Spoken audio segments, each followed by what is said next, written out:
And good morning, everybody. We are live. Congratulations. You made it through the week. Another week of amazing food safety, food quality, products we all know and love and eat without a second thought. But guess what? Doug, hey, you're messing me up.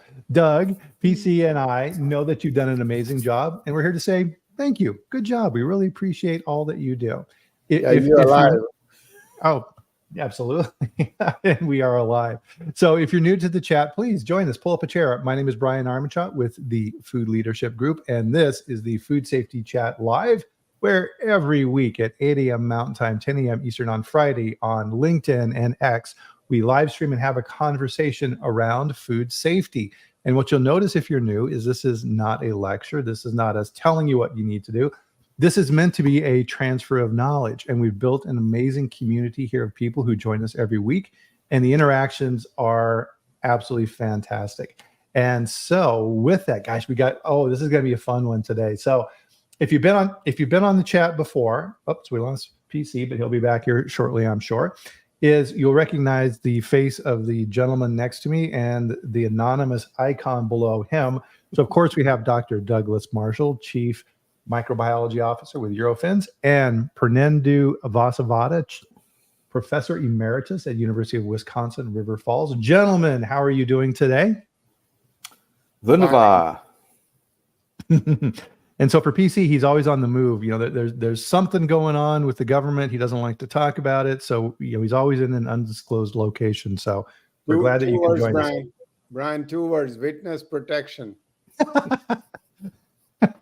What's your new name going to be? Like Bob or what? What are you thinking? Doug.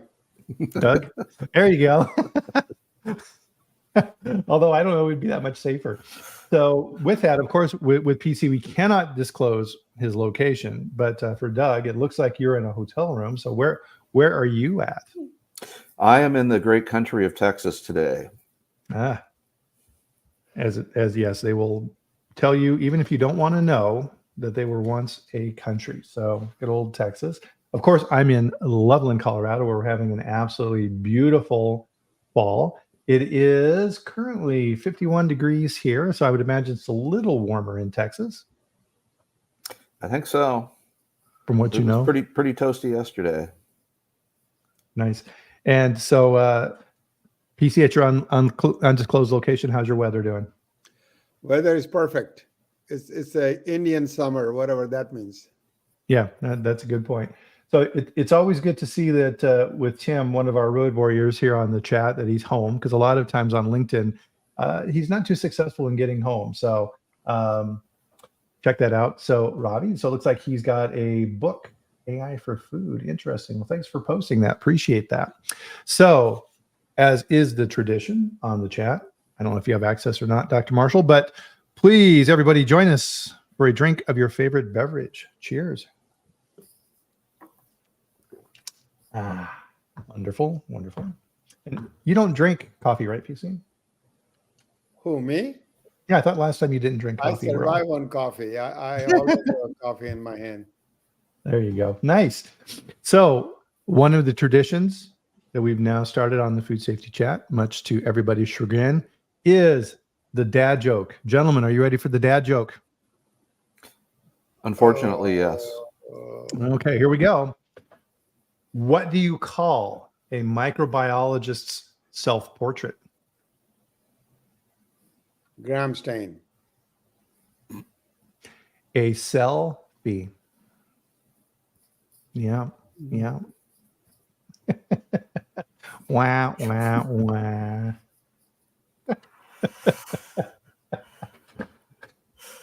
So if I can moving right along, Bryan.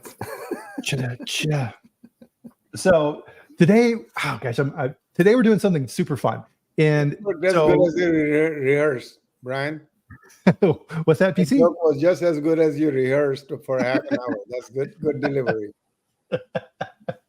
So Elena giving me some support there. Thank you very much. So as Doug said, moving on. So we're doing a fun thing here today. So as I kind of teased here on LinkedIn for the event invitation, it's not very often you get two leading experts in the food industry on the line at the same time. and we said as we were preparing for the chat here today, let's have some fun here and let's do a rapid fire session of things that are out there, things that are impacting us, and things that we're worried about from a food safety standpoint. So definitely, guys, as you're thinking about this here in the chat, give us your comments on this, and what would you like Doug and PC to comment on here as well. So we're going to dive in here right away because I know this is going to go really, really super fast. So we're going to start with an obvious one, gentlemen, is foods. What type of foods are out there that when you're shopping or you're in a grocery store or restaurant or things like this, what are those foods out there that you will never eat? PC, you want to go first? Sure. My favorite passion is raw milk. I would not eat anything that is raw milk and raw milk cheese, raw milk. I've tried it, but then I was always waiting for another shoe to drop. I also won't eat sushi, which is a problem when we go somewhere at the conference. A lot of people I hang with, microbiologists, Doug included, they love sushi, but I try to stay away from that. Well, PC, with all due respect, in sushi, I must retort: if sushi were really an unsafe product, we would be counting dead bodies outside of every sushi shop. That is true, and I've counted up to 3 now.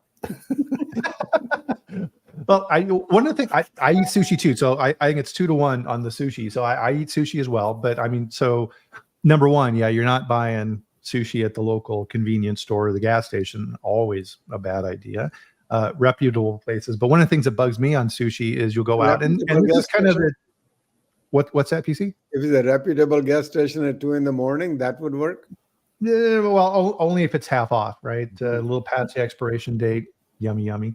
But when I go out for sushi, right, it's kind of, and this is what we talk about on the chat a lot too, guys, is that these things are risk-based, and a lot of times people don't understand the risk with these type of things. To your example, PC, raw milk. Oh no, raw milk's been around. I see these conversations on X where people get into it on raw milk, and I'm like, staying out, right? You're not going to convince them otherwise. Even if you say, hey, listen, I've been working in the industry for 30 years and I kind of know what I'm talking about, then they're going to call you a shill and you've been bought by the industry and whatever else. So there's no convincing them. I think they just kind of have to get sick. But what I don't like seeing is when people bring their families and you'll see small children, like 2 or 3 year olds that they're feeding sushi to, and you're just like, ooh, that's not a good idea. That's what I point out. If you look at the reports where the raw milk incidence was involved in fatality, it's usually children or the grandparents. Yep, exactly. And man, imagine going out to sushi and then you make your kid sick. That's got to be a terrible, terrible feeling. What about so for me, one of the things I definitely avoid is cantaloupe. What about you guys?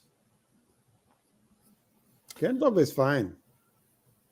It's sprout that I would have questions about, but cantaloupe is fine.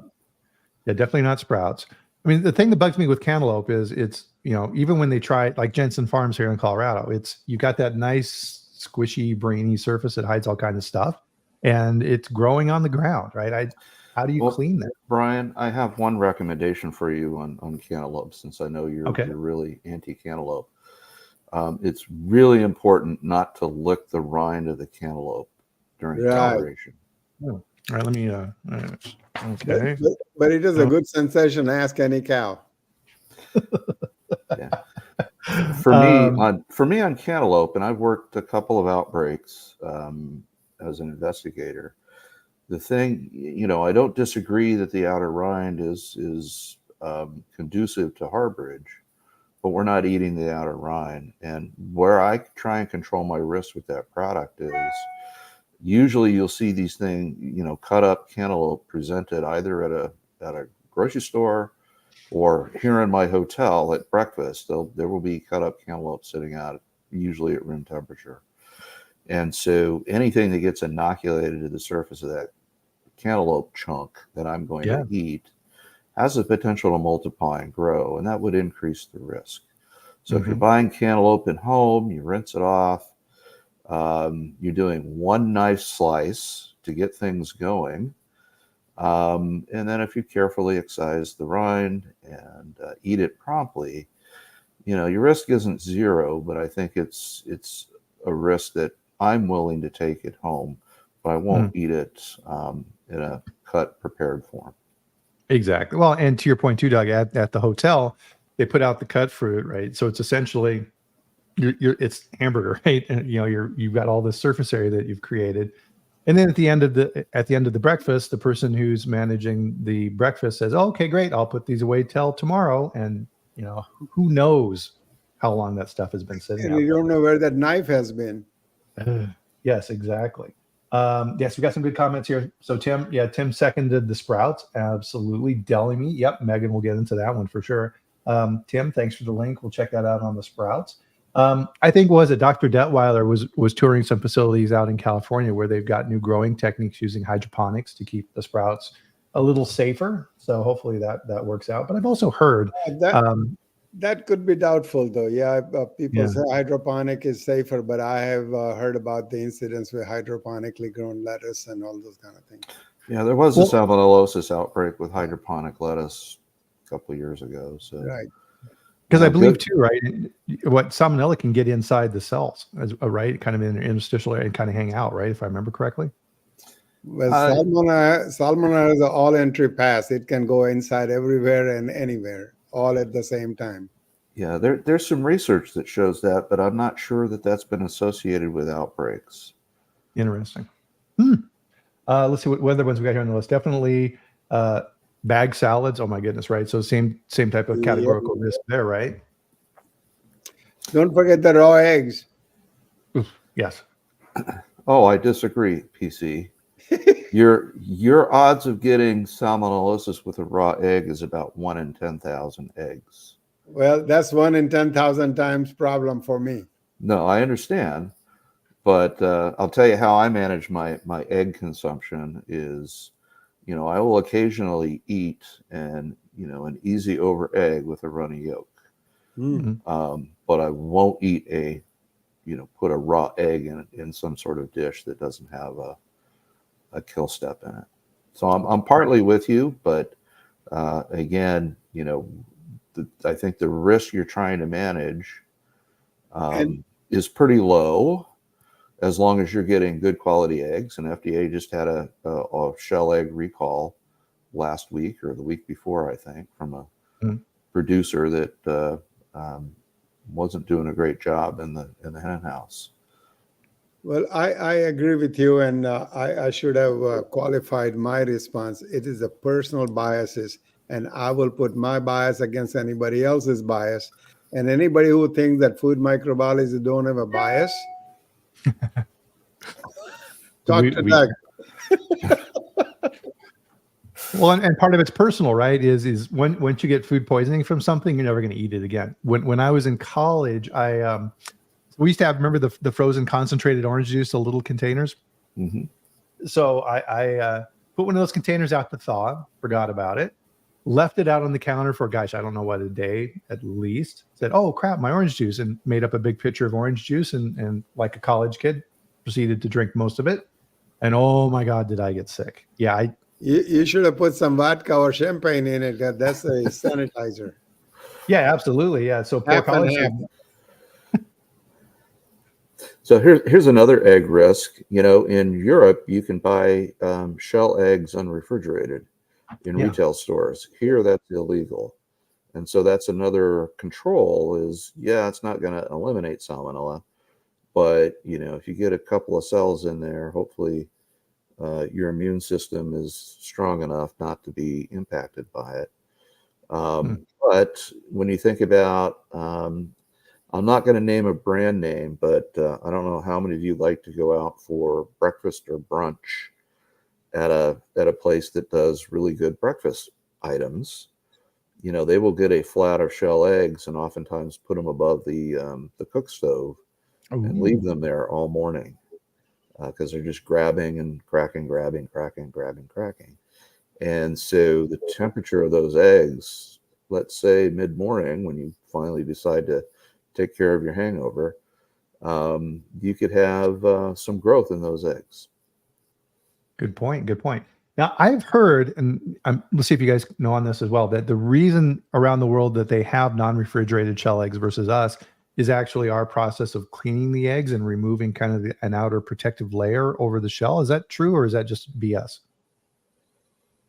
Well, the salmonella is in the egg. So yeah, you can have some on the outer shell, but you're not eating that part of the egg, I hope.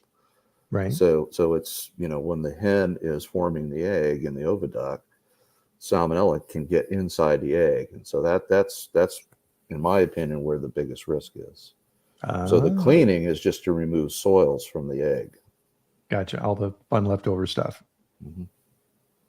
So PC, you pointed out a good one here, and I'm sure if Corey Muse is listening, she's going to like this one as well too, is restaurants, right? Dirty restaurants. And any tips around that on what to look for? Look for the clean restaurant. Oh, no, I disagree, PC. You should only seek out food trucks with no warm running water, There you no go. toilet facilities, no chill temperature control of items that need that. But I the think food is that's good. the best way to reduce your risk. But the food is good. I second that, Doug. I will not eat at food trucks. No, thank you. So here's a question here. I developed a fear of refrigerated foods after incidents. What can we do instead of avoiding them? Not quite sure what he's asking here. What do you guys think? Eat canned foods. If you can. Good point. Good point. Yeah, I mean, if you are immunocompromised, that is a irrefutable recommendation. Instead of eating fresh fruits and vegetables, eat canned foods. Yeah, but if he's talking about refrigerated food, I mean, you can cook it and then eat it too, unless it is something like fruit. Yeah, Noreen here. Hi, Noreen. Nice to see you. We haven't spoken in a while. Yeah, if you see food safety issue, and this is part of the curse of working in food safety, right? You can't turn it off. And so if you're in a restaurant and you're seeing, to PC's point, a dirty restroom, no, out of there. You look up at the ceiling and the vents have never been cleaned and there's water dripping down and there's insects flying around or God knows what. You don't know. I like to trend with restaurants. I give them a plus if you have an open kitchen, right? You can kind of see back in there and see what's going on. You kind of get a good sense on that. Something I always watch out for too, and this always drives me nuts, guys, is they're bringing your drink and they're doing it this way. Here you go, honey. And it's just like, can I have a different one, please? What about a sticky tabletop? Oof. Yeah. Yeah. That's a bad one. There's a reason for that. That's why food won't fly off. Oh, that's their fly trap. Is that what you're Yeah. saying? What an awesome thing. We should get into business together and sell that concept. Catches the ants. So we were kind of talking about this too on foods we take a chance with, right? So the seafoods, we talked about that. Foods, leftovers. What about, leftovers at home? How long will you guys leave food in the fridge before you pitch it out? Depends when I was in college versus now. Yeah, if until it gets moldy. Yeah, and depends on type of mold. Yeah, a little bit of penicillium here. Yeah, all right. Get a little action there. That works out well. Well, look, who has not taken the little piece of moldy cheese out and eat the rest of the cheese? I mean, that's normal. Oh, absolutely. It took a while for me to train my wife on that because you have a block of cheddar in the fridge. Yeah, a little bit of mold growing on the end. You just chop it off, and she's like, "Oh my God, no, that's perfectly fine. Don't worry about it. You're gonna be fine. I promise." But and she goes on a computer and check if the life insurance policy is current. Yeah, things are. Here's one, Brian. So, and PC, how many times have you looked in the fridge, you pull out a container and you go, I wonder how old that is. Yeah. So if that is your first inclination, throw it out. Yeah.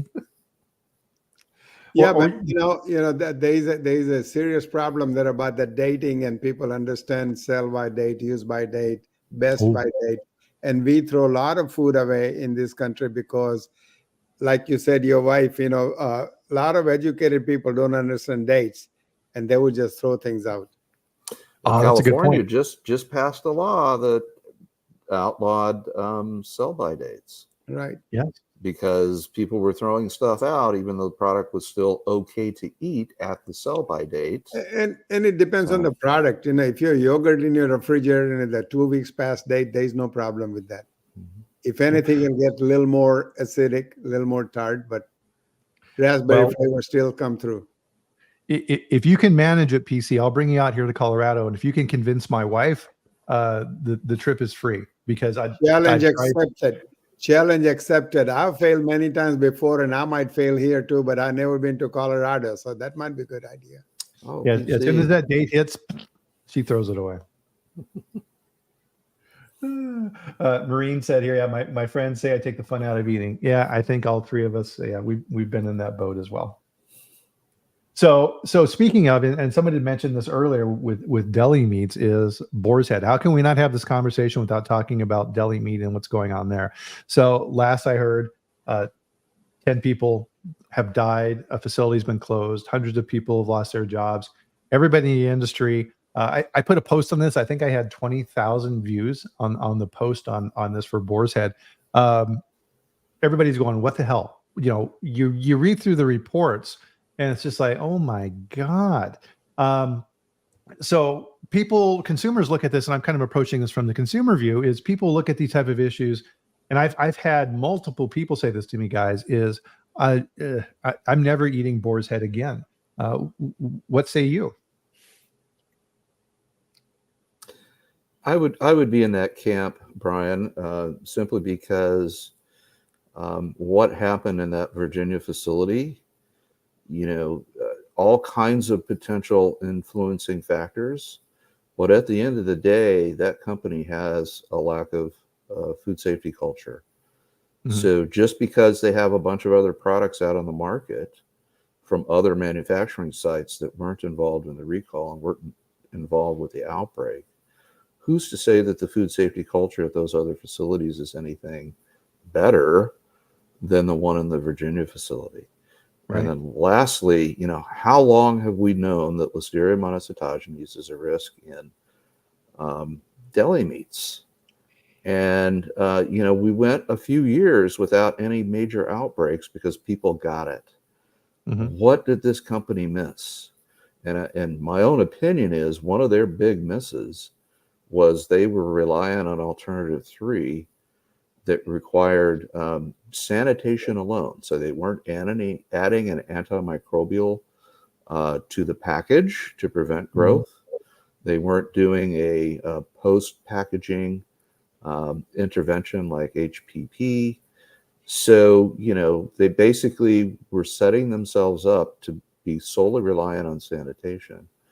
And if they followed FSIS guidelines for environmental monitoring, those guidelines leave a very, very substantial gap. Mm-hmm. I don't want to go into the details on today's call, but they might have been compliant with USDA EMP expectations, and they still killed people with their product. Ugh. So that's my thinking. PC? I agree with you, and you know, I didn't believe in the food safety culture crusade, but I'm coming as a late converter. This starts from the top, you know, and as long as you say it's a good enough for government job and shove the things under the rug, so to speak, sanitation is a good tool. It's an efficient tool if you do it right. But it's like being a good Christian every day. That you're going to have a days you don't do that, and then the biofilm will form.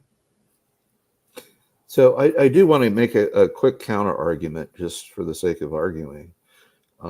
We have no evidence to date that the other facilities aren't compliant. We have no additional recalls of product from the other facilities. So I guess from an empirical perspective, if you wanted to continue consuming boar's head, then maybe that's all the evidence you need to be comfortable continuing to buy and consume those products. Now, Doug, I don't know this, but I have a question in my mind that pops up. Does Boar's Head do any private labeling? In other words, could you have a Boar's Head deli meat in somebody else's package? Yeah, I don't know. I'm sure. Yeah, that's a reasonable speculation, right? So, yeah, Boar's Head is a brand. It's a privately held company. Do they have other brands? I bet they do. I poked around on their website. I didn't see anything else, but that was specific to Boar's Head, and that's part of the problem, right? With recalls and things like this, especially when you're dealing, and that's a good point, PC, is private label. Is when a recall occurs. So, for example, we had the big recall in Canada recently with Silk soy milk and Great Value that were manufactured at a facility. How many people here can name that facility? Right? We know about the recall, but we don't know where it was made. I do. I did some research around it, but I had to do some poking around to find out who it was. Right? If it's co-packed private label, you have no idea. Carl brought up an interesting point that the Virginia plant was inspected by state inspectors rather than federal inspectors. And I'll just thank Carl for the comment. But here's the thing: there should be following, USDA inspection. And if a company finds Listeria in the environment, all they have to do is to demonstrate that they remediated that particular item. So they may have gone months knowing they had Listeria in the environment, but if they said, "Yeah, well, we just went back and cleaned and sanitized and we retested and we didn't find it again." Well, isn't that the difference between how USDA regulates versus how FDA regulates? A little bit. FDA also gives you the potential for you find one, as long as you remediate it and don't find it again, you're okay. Right. Of course, it depends on the product, right? If it's infant formula, I doubt that you find it and you continue shipping product that was produced on that equipment, that it's okay. But at least that's what their guidance document says. But and as far as the state inspector going to inspect for the federal, that is normal thing. I mean, FDA used to always contract with the state because there is not enough manpower. And I've heard from some companies in Wisconsin that the same guy comes to inspect and is totally different guy when he inspects you from FDA standpoint versus from the state standpoint, because state might be a little more relaxed sometimes. Well, and so USDA does that, FDA does that as well too, right? They will contract out FDA inspections. They train those inspectors to how to do that when they acting on their behalf. Yep. So what I'm going to be curious to see coming out of this whole Boar's Head thing is, right, so they have the blue ribbon panel that's going to be investigating. So Frank Yanis has been appointed interim head of food safety for Boar's Head, reporting directly to the president. Separate question on that is okay, who was that person before? Did they have anyone? Right, that's a problem. What I want to see coming out of this is transparency. I want to see what they find. Right. So to Doug's point, are the other facilities within the Boar's Head production network implicated?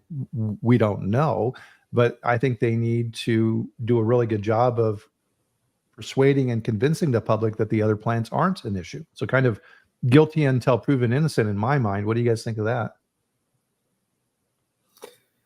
Well, most business managers look at food safety as on the cost side of their P&L. Right. And when you are trying to improve profits, there's really two ways you do that: sell more products, reduce your costs. So those of us in food safety, we're always pitching to upper management to adequately fund what we need to do our jobs, and that we feel comfortable. Whoever's pushing the little green button, PC, that says ship this lot, whoever's making that decision, what are the data points they're viewing on whether or not they feel comfortable shipping that lot? Yeah. And so it wouldn't surprise me if their food safety programs were grossly underfunded, and that would include preventive maintenance of the facility.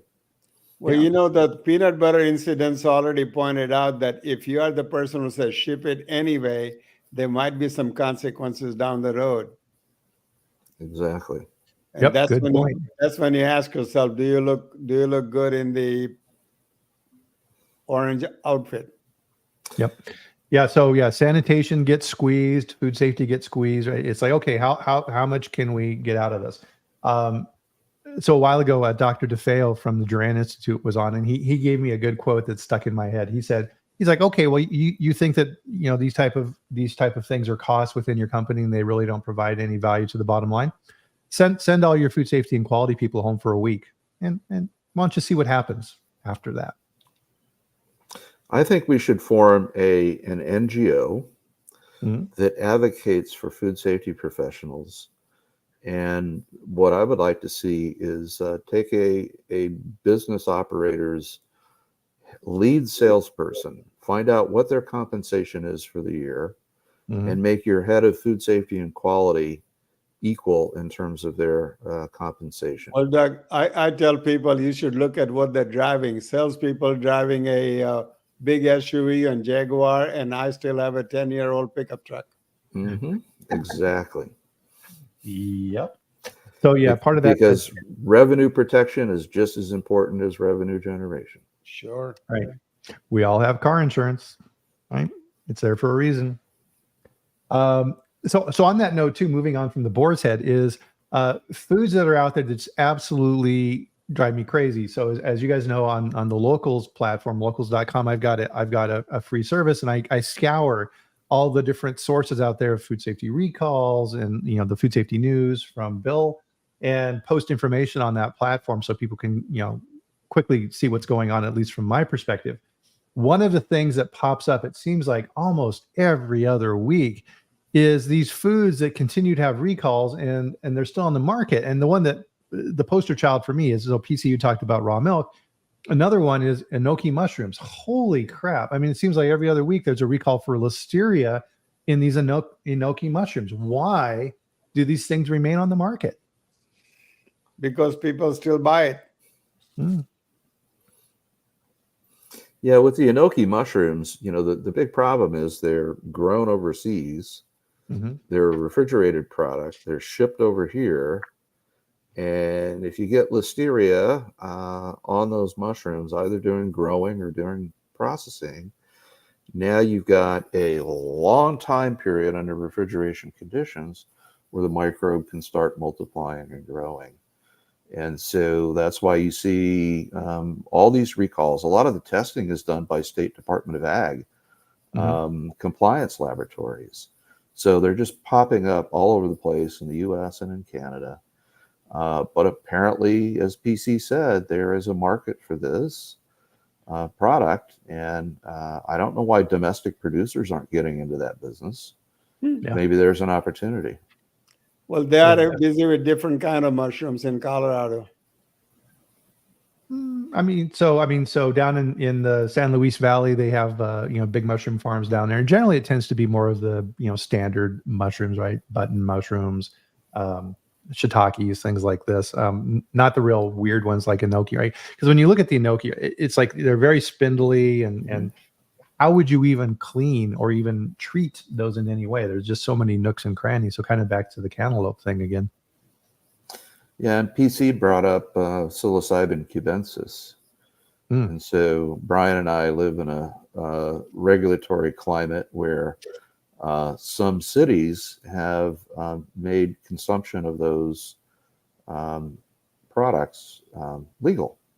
Yeah. And so now there is some folks that are also thinking about how we can deliver this mushroom in a convenient dosing form. So, just like THC and CBD, people are rushing to get into, let's make a beverage, let's make a gummy, let's make a leather. Don't forget brownies. Yeah, those don't have the kind of shelf life you need for. But I found out the other day that in Minnesota, if you put any kind of a THC or CBD in the brownies or mushroom or in a gummies or something, they are not considered food. Yeah, so here in Colorado, the industry is regulated by the Department of Health, right? So most of the inspectors that are going to these locations, at least the last time I checked on this, are essentially people who inspect restaurants, right? Not food manufacturing inspectors. Different skill set of what they're looking for. And so we had that big recall on this, what's that brand? Diamond Shrooms. I think 3 people have died now from that brand. And I think that was a gummy as well. So it's definitely still very much the wild, wild west in those areas. So even here in Colorado, the lab analysis, is it right? Is it not? Well, maybe, right? You hear about, shopping around for getting test results that meet the limits on the CBD and the THC content within these things. So it's definitely buyer beware on these more than anything I'm else. not sure if it's a matter of dosage also, because, if one brownie is good and if you eat 10 of them watching football, you might have different consequences. Mm-hmm. Oh, there's a fantastic story around that, PC. So when cannabis was first legalized in Colorado, there was a manufacturer making pot cookies, not brownies, but cookies. And when you look on the package label, the serving size was 1/10 of a cookie. So, pardon me, but who the fuck eats 1/10 of a cookie? So the size. So there was a kid. There were 3 guys from Wyoming came down to Denver for a fun time because pot was just legalized. They were sitting in a 2nd-story motel, and they were gonna get buzzed. So one of the guys took a bite of the cookie, and he waited and he wasn't getting the buzz that he expected. So he ate the whole cookie. So he ate 10 times the serving size that was on the package label. He had a bad trip. He literally flew out the picture window of the motel room, went over the balcony head first, and went kersplat on the parking lot and killed himself. Well, that happened to Texas too on a football night. Mm-hmm. Nothing to do with the food. Craziness, definitely. So the other kind of watch out, like enoki mushrooms, all these different marijuana, now mushroom products we got to look out for. The other big one that hit us as well too is spices, right? And FDA started realizing because of the recall that they had on the kids' food with cinnamon in it, like applesauces and things like this, that FDA was like, holy crap, we have a problem with lead in spices. Any comments around those? Yes. Well, here's one of the big problems with spices. The spices are grown in parts of the world where the soil has naturally incurred lead. Mm-hmm. So that's either naturally occurring lead or it's environmental contamination. Some places still use leaded gasoline. Some places have lead smelter that vaporizes the lead and it gets in the air. And so for many products, you cannot grow them with a lead level that's, below 1 part per million. And so, FDA's trying to get towards this closer to zero concept, which is zero toxins, which is technically impossible, but yet that's the label they're using. So it's hard to find some products that are that have really low levels of lead. So that's the first problem. And cinnamon, because it's the bark of a tree, is one of those products, particularly in growing areas, that it's difficult to get cinnamon with lead levels naturally occurring below 1 part per million. Mm-hmm. But in that applesauce outbreak, the lead levels were much higher. And it was associated with lead chromate adulteration. And so, PC, you said you know something about India and something about turmeric. I'll let you kind of opine on your thoughts. Well, I was going to say that cinnamon was okay to an extent because there's something you just cannot do. But turmeric, there are places where they add lead chromate to because it makes the yellow better yellow, for lack of a better word.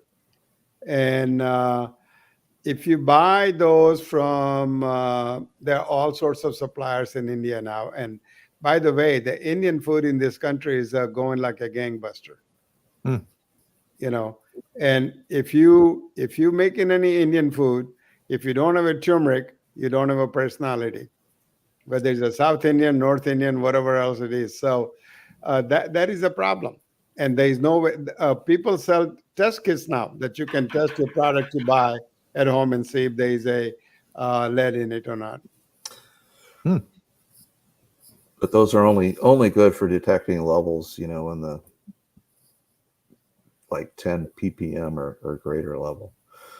In defense of the spice industry, I just want to let you know that the big brands that you will find in retail stores have not been implicated as selling products with unhealthy levels of lead. The ones that have been recalled here recently have been things that you go to your local ethnic store, and anything that looks too green, too yellow, too orange, too red, that visual appeal is what sells product. Yeah. If it looks too good to be true, chances are it's not. Well, the trouble is though, you can be good and you can try all those things, but when you go out to eat at the restaurant, how do you know what is their suppliers? That's correct. And they're not necessarily going to the reputable suppliers, Mm-hmm. because the difference in price sometimes is 10 times difference. Absolutely. Mm-hmm. And sometimes lead chromate is added not necessarily as a pigment, but as a weight enhancing ingredient. Right. Oh. Lead's heavy, and so you can increase the weight of a powder. Same logic for melamine. Mm-hmm. So question for you, PC, from Teja. He's in India working in his food science program, and he's got a question. How long do you think it will take for India to adopt the food safety culture that the U.S. is following? India is trying, but it is trying to describe those situations in India is beyond me, frankly. It's like a blind man trying to explain elephant to you. It's a different facets to that. But FSSI, that's the regulation in India, is doing a pretty good job. I would say that U.S. importers of goods from India, right, if they want to protect their brand, they've got a really good relationship with their supply chain. Mm-hmm. And they are expecting them to play on a level field. And the local suppliers in India know that if they screw up, they're going to lose that business. So they are highly motivated to get it done correctly. So, again, I think these relationships, we don't really have, most people don't have an understanding of just how good that supply chain control is. Because these big branded companies in the U.S., they've got everything to lose here in the U.S. too, if they get nailed in a gotcha campaign. So, I feel very comfortable trusting those current relationships, and they don't necessarily have anything to do with the regulatory climate in India. It's all about businesses building relationships. And by the way, the reason why we don't hear them is because they're top secret. Why would I want to give up my, trusted supplier to one of my competitors? Yeah. So, there's a lot behind the scenes that we don't know and we don't see. But I think, most of the big brands, I would say all the big brands in the U.S. are doing the right thing. And it shows because they're not the ones involved in any of these gotcha campaigns or any of these recalls. Well, and as far as the Indian foods and Indian food industry is concerned, there is a more problem with the adulteration and EMA more so than accidental contamination. Mm-hmm. And they have protected those things over years. They can make milk without cow. Mm-hmm. And it's not unique to India. Yes. Yeah, because they go somewhere else and teach other people. Yeah. Remember, the second oldest profession is adulterating foods. What is the first? PC, must you ask? I thought teaching was the first profession. You got to learn it somewhere. I agree. Yeah. So something that's been really floating out there that really blew up, and then I haven't heard a whole lot about, so I want to get your guys' opinion on this, is the Supreme Court ruling around Chevron and Loper Bright and the impact on the food regulatory world. It's still very much fog of war, but any thoughts or comments on the way this is going to go? My thinking is somebody in the food space is going to challenge some regulatory ruling because they have evidence to show that their business has been harmed by that regulatory ruling. And, pick your poison in terms of which regulatory ruling can harm a food business operator. There are many. Yes. Now, whether it's worth paying your lawyers for the challenge or not, I don't know. But I think though it's going to depend on the next administration. That's going to be a big deal. Mm-hmm. Well, yeah, and it also depends on Congress if they could actually write laws that were very specific, very easy to implement. Then this would go away. But the problem we have is Congress writes loosey-goosey laws, and then they expect the regulatory authorities to interpret their meaning. Yeah. And around that interpretation then comes regulatory rules to implement the perceived meaning of the law. So ultimately, the problem goes back to Congress that we just don't have many good laws. Yeah, that's a challenge. I mean, Congress is so busy doing other things. Food is not going to be in top of their list. Yeah, they're so busy trying to get themselves reelected rather than actually. Right. Unless there is a big outbreak and there is a big consumer uproar, then they might try to do something or. Oh, and that's kind of why FSMA was passed in the first place, right? We had some really serious food safety issues. People got mad about it, and then Congress did something about it. So yeah, but then they would do something. I mean, look at this. The Jack in the Box caused big changes in meat industry, and a lot of good came out of that. Mm-hmm. But then you have a mandatory HACCP for everybody. I don't know how good it is or how good does it do. Yeah. Well, we haven't seen a decline in the number of foodborne outbreaks. No. Yeah, but the meat industry is a lot more cleaner, I hear. I don't know for firsthand, but I hear a lot more cleaner than what it used to be. They're sure buying a ton of peracetic acid and other processing aids, that's for sure. Whatever the reason. Somebody benefits from that. But I tell you what, I have not heard the word like biofilm and salmonella on the CNN and ABC and those kind of things until recently. True. So I kind of wanted to look a little bit forward here as well too, and get your prognostications. What do you gentlemen see coming down the road? What are some of the new things that are coming from a food safety standpoint that you're keeping an eye on?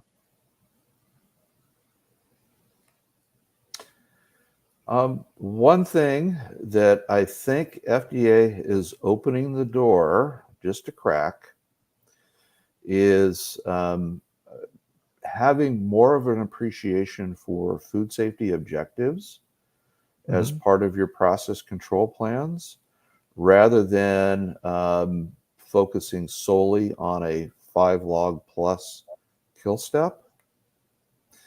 And so that, I think, has some benefits for industry, because if you can daisy chain process operations together and give you the control over pathogens that you want, is it truly necessary to have that one 5-log kill step? And so there's a lot of R&D thinking, a lot of process development thinking, and a lot of validation thinking around what it takes to get FDA to go, okay, I think we can live with what you're doing. So I'm seeing some of that going on. Mm. PC, any comments? I have not thought that far. I'm too busy chasing salmonella and E. coli and how to test in poultry and those kind of things. Mm-hmm. Teja brings up what I was thinking about here as well too, is enhanced traceability. We've been seeing lots of back and forth on enhanced traceability. Is it going to be implemented? Is it not going to be implemented? Some of my clients are starting to get letters from retailers around enhanced traceability in 204. Any thoughts around that? Which direction is enhanced traceability going to go? Who's going to lead that? I think it's a good thing to do, but it's going to be the devil's is going to be in the detail. You know, traceability started before FSMA ever started, way back. And IFT has a special group convened, industry group. And we talked about one step forward, one step back, and thought it would be good. Enhanced traceability would take a while to do that. But now with the new tools, you know, blockchain and whatever else, I mean, it might be easily doable than it was 10 years ago. Mm-hmm. What do you think, Doug? Oh, I disagree completely, PC. Good. In a friendly way. No, I think the industry needs at least another 10 years. And I'll give you the reasons why.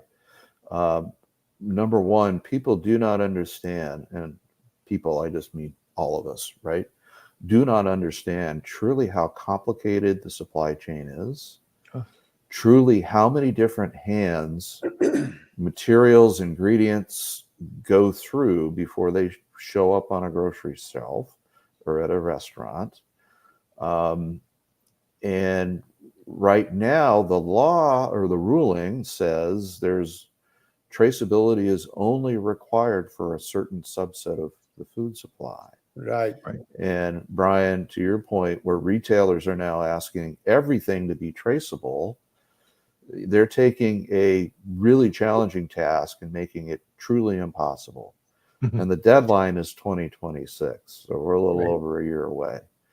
So my thinking is that deadline is going to be extended for practical reasons. You know, this isn't the industry just saying we don't want this. This is the industry saying this is ridiculously difficult, much more so than some traceability gurus claim it is.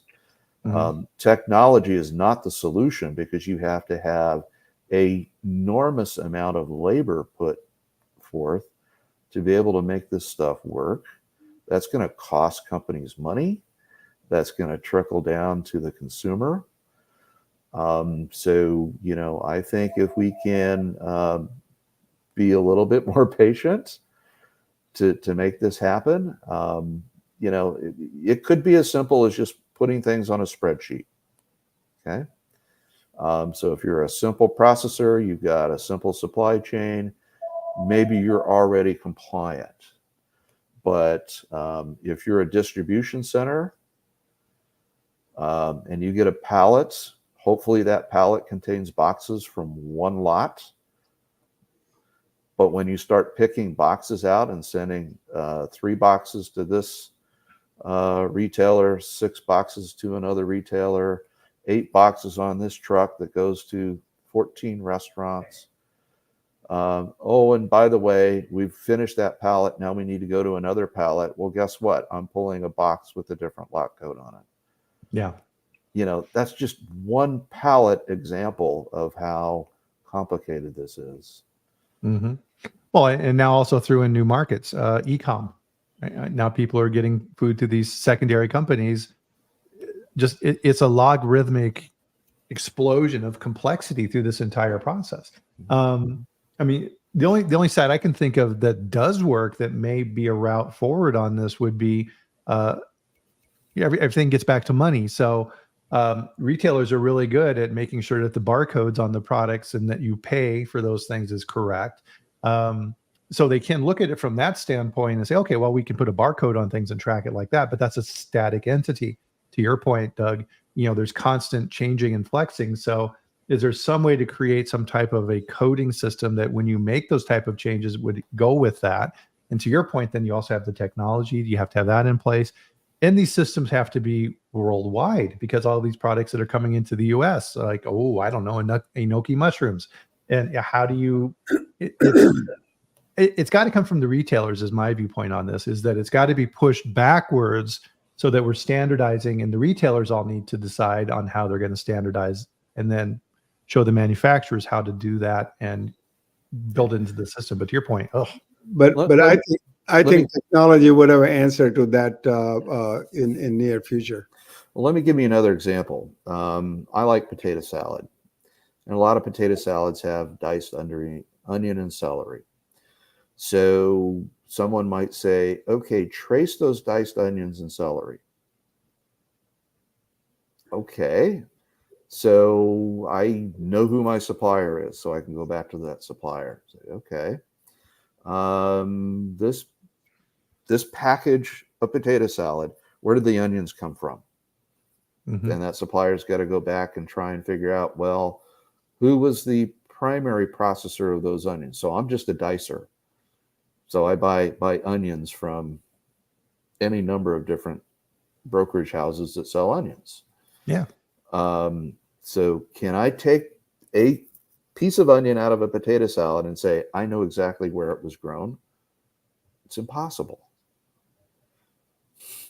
Yeah. I don't care what kind of technology you have. You cannot do that. Mm-hmm. Yep, agree. And then to a point I think it was made here in the comments as well, this all assumes people in the food supply chain that are honest and want safe food, right? And they're just not, hey, you got some cheap onions? Oh yeah, I got this pallet of half good, half bad onions. Yeah, I'll take them, right? I'll pay you 10 cents on the dollar for them. Okay, sold, right? Yeah, but to expect that would be going against human nature. You're not going to find everybody doing right things.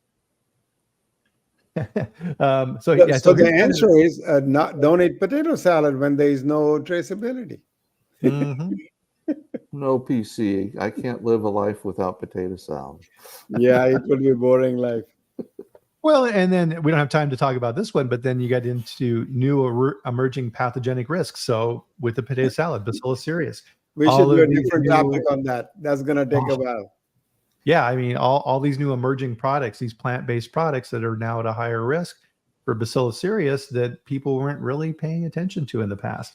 And I think Teja here, who's on fire today, thank you very much for your comments. This is a good one to kind of end our conversations. At the end of the day, did the consumers really care?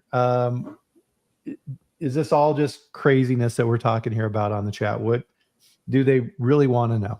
Do you really want to know when you go out to that restaurant what's going behind, what's taking place in the kitchen? Personally, I want to know the name of the hen that laid my egg. So, Dorothy. Her name is Dorothy. No, I think Deja's right. Most of us, we just trust the supply chain. We trust our retailer. We trust our food service operator. But there's a whole group of our society where they want to know that sort of thing. They want to know where that hamburger patty, where that cow came from. And they want to know, was it organic? Was it, pasture raised? That's why there will be market for the local processor and the niche companies. Because, you could know that if you buy from the local butcher who goes to the, has a slaughterhouse. And that's one of the things that an open, free society allows us to pursue. Right. Are all these expectations that for many seems kind of silly, but for others that's their MO. And if there's money to be made, by golly, someone's going to be able to deliver what the customer wants. Mm-hmm. So Absolutely. Whether that has food safety implications or not, we'll find out. Yep. I mean, we're in a new age, right? We're this whole information age and all those sources of data out there. And a lot of times the data is true, but it also may be false. And I think as consumers, we're all developing a skill set of developing our BS detector. And I know definitely for me, you have that skeptic attitude now of, okay, you're saying this, but I want to make sure that it's true. And I think that rolls over into food safety, definitely. And so we're almost out of time here, guys. Just time here for quick closing thoughts. Anything you'd like to leave everybody with here today? Well, on this topic, I'll just say USDA did a study and found that about 20% of meat that was labeled antibiotic free actually had antibiotics. Wow. Well, my closing thought would be, some people eat, some people die, some people eat and die. So don't be worried about too much. Be reasonable, enjoy what you're eating. And if you die, we'll miss you. Yes, we will. That's a semi-positive closing thought. So with that, you can be hypochondriac and chicken falling out of sky kind of thing. Yeah, so that's to be true. reasonable. Yeah, you have to be reasonable. That's a very good way to put it. And so, so with that, we're gonna have to bring our chat to a close here for this week. Amazing. I mean, this was so much fun. Hey, Brian, everybody, Brian, let me know if you. Yeah, Brian, PC. What? Let me finish with this. A friend of mine went to Afghanistan to do some HACCP training. Mm-hmm. And when he was landing in Kabul, first thing that they put a helmet on is and give him a flak jacket. You don't want to think about the HACCP at that time when you were dodging bullets. So it depends. That's true. It's all relative. So with that, thanks, Doug. Thanks, PC. Fantastic. This is so much fun. I enjoyed this. Getting the commentary on from the expert and amazing questions as always from the group. Thank you very much.